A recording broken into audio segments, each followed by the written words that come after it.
Hey guys, welcome back to the Sketchy channel on YouTube. Today is the start of my new series, In and Out. I'll be going inside players' minds and also the outside where you see flashy mechanics and piece control.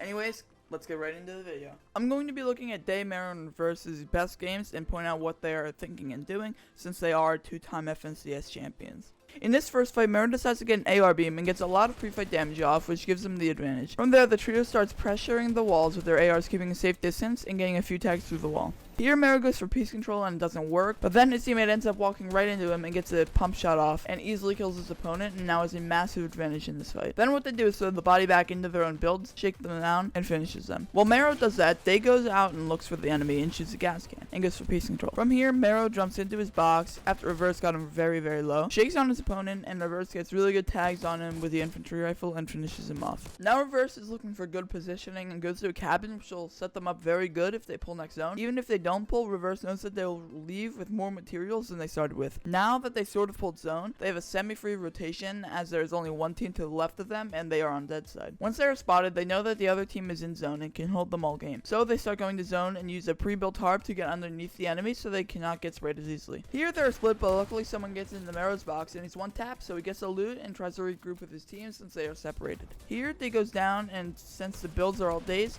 Mero's able to get them and kill his enemy. He couldn't harpoon the loot as it was very hidden behind builds. Now Mero looks at height and gets a 170 pump off, winning the trade by 80 damage. But he goes for right and the other team gives it up, but now he's out of mats. Luckily one of the enemies below him gets knocked and he goes for the finish. This gives him 15 builds, and then Reverse actually goes down, leaving Mero on height with only 6 builds and is forced to look for a refresh and gets a kill on someone in zone, is unable to harpoon their loot. He sees loot in zone and instantly harpoons it. Even though he harpooned the loot, he only has 10 builds and still needs to look for a refresh and kills 2 people right below him and gets 42 builds out of it, and now he's able to hold height for the rest of the game since it is 9th zone. Even though he has so many mats, he still decided to go for a refresh and kills one more player, which is actually good, and holds height. Now Mero is looking for chip damage on his enemies and unfortunately is unable to kill his enemy in time and plays second place with a grand total of 14 kills, which is essentially a win with 9 kills. I hope you guys enjoyed this video, and if you did, be sure to hit that like button as it helps me out greatly, and I'll see you guys next time.